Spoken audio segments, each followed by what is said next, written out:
I do see veganism being normalized because we're out there every day. On Mondays, we go to a vegan restaurant or a restaurant that has a new vegan option, like we profiled Carl's Jr.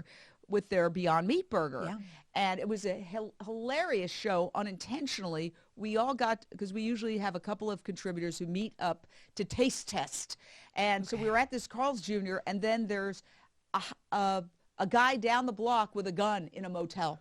So all of a sudden, and we were with Sergeant Vegan, okay? Oh yes, Bill. And We've interviewed him. yeah, Sergeant Vegan's there, and all of a sudden we see this SWAT teams coming in, and they've closed down the Carl's Jr., and there's like, hut, hut, hut, these SWAT teams charging through, and then they bring in like a military-style vehicle to disarm explosives.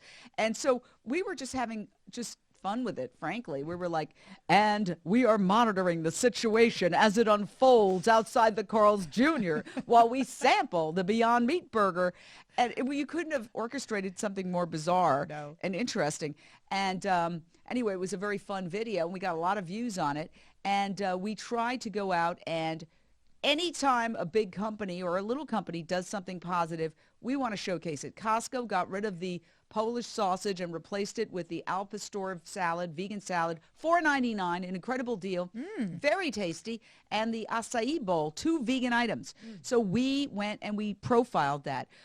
When IKEA brought in a veggie dog to go along with their Swedish vegan meatballs, we went and profiled that. So we are trying to show people, because people are herd animals. Once it flips, and it is flipping, but once it flips, veganism will be normalized, and then people will just eat veganism.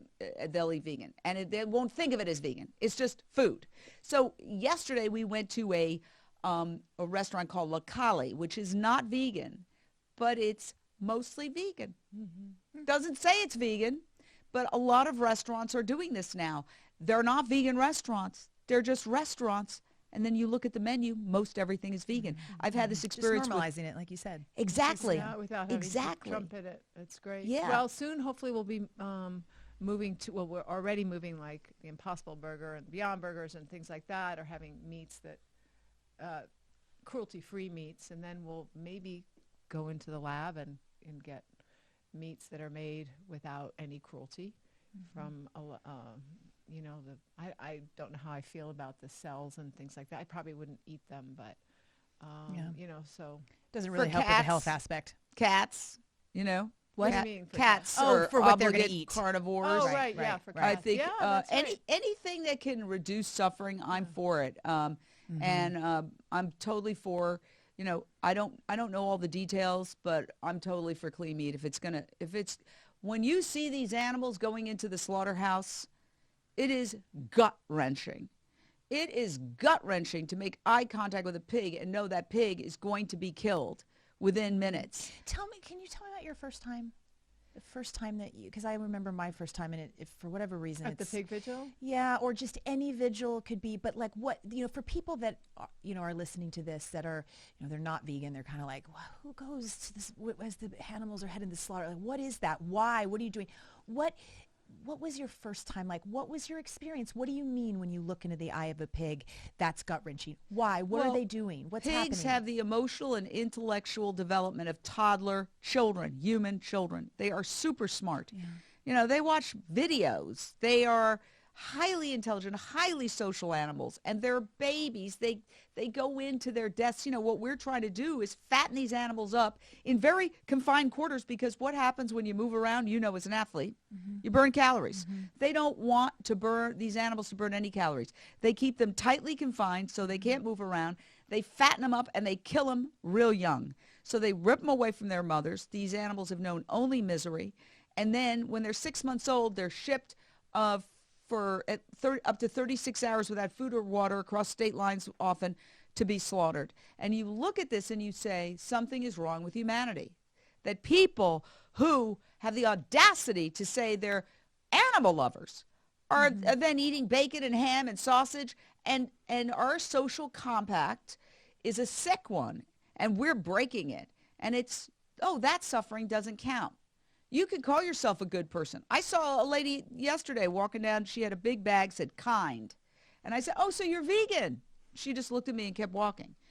You know, and they wouldn't allow those things to be done to their cats and their dogs. they'd so be there's horrified. a real speciesism in there. so, you know, it's so morally wrong when you see it with your own eyes and you smell it and you experience it. Not to mention, they're saying, ooh, bacon, and there's all these commercials, bacon, bacon. These animals are in their own feces. They're sometimes foaming at the mouth. I've seen it with my own eyes. It's grotesque. It's the opposite of appetizing. It's nauseating. And so what happens is that there's a social compact that says that suffering doesn't count. Okay, that's the sick social contract that we have to break. So I was talking to a neighbor when we all heard about the polar vortex. We're here in California, but there was a polar vortex, East Coast, Canada.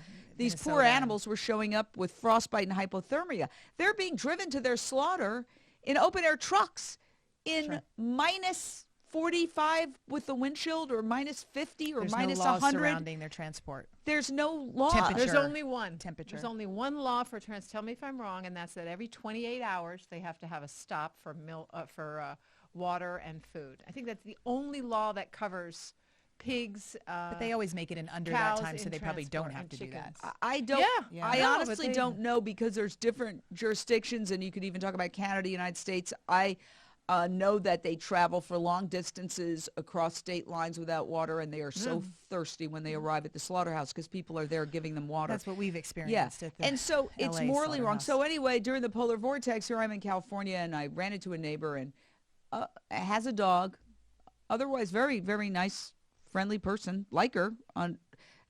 She said, oh, I feel so sorry for the people during this polar vortex. And I said, imagine the animals in the slaughterhouses.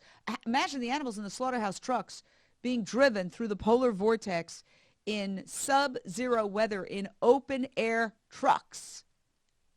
And it's always the same reaction. Just stare, like abrupt, and then Knock me out of that. bye.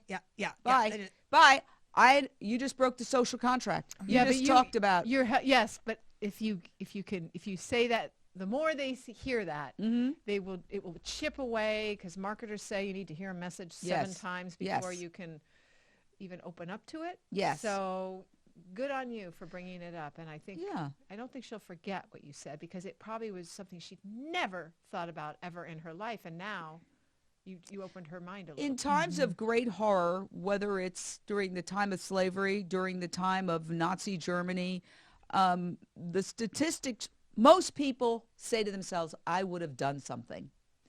I would have done something. But the statistics show that 99% of the people did nothing. And it was only a very small percentage of people who did anything. For example, the people who ran the Underground Railroad, that they took risks. They risked, even in the North, they risked total devastation and even arrest. There was time when it was illegal, even in the North. And so you would like to think of yourself as a person who would do the right thing, but the truth is that most people don't. And then when society flips, then they'll join in condemning something. And we will look back at this time with absolute horror at what we have done to these animals. And it's really about, somehow waking people up. Some people are environmentalists. We have to wake them up to the fact that you can't call yourself an environmentalist if you're eating animals. Animal agriculture is a leading cause of climate change. And I get aggro when I'm listening to progressive cable news talk about climate change and beat their chests about how they're on the right side of history. And then they joke about eating chicken wings, and they joke about turkeys and Thanksgiving, and they're completely cut off. And in fact, we did a video on Jane Unchained. Look, I watch Rachel Maddow all the time, several times a week. Brilliant, absolutely brilliant person. But during Thanksgiving, the year before, not this Thanksgiving, the year before, she said, we had a turkey that was so big, we couldn't fit it in the oven. We had to put it out on the grill. And necessity is the mother of invention. It was so good, we're going to do that every year.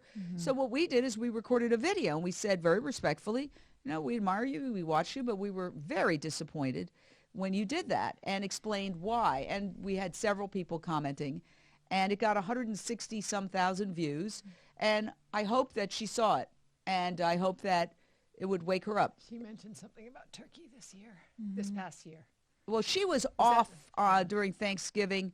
I think it was the year before, okay. but I know that I watched when she came back from the Thanksgiving vacation to see if she would mention it. But somebody else who filled in mentioned it. Ali Velci was like, and you eat your turkey. It's like, you know, hey guys, I like all of them. They're wonderful people. They're smart. But if somebody is smart enough to master the intricacies of the Russia investigation, they've got to be smart enough to connect the fact that meat eating is a leading cause of climate change, habitat destruction, wildlife extinction, human world hunger, and human disease. And yes, and cruelty. And horrific cruelty. So thank you so much for tuning in today. If we helped you in any way, then click the subscribe button and let's keep hanging out together. We have so much more to share with you. And if you need more information on actually making the switch for good, please visit us at switchforgood.org for loads of info. And you can subscribe to our mailing list where you will receive all sorts of super cool gifts, discount codes to our very fave dairy-free products, and a lifetime of powerful health tips. So join us on the journey to switch for good. This is the future.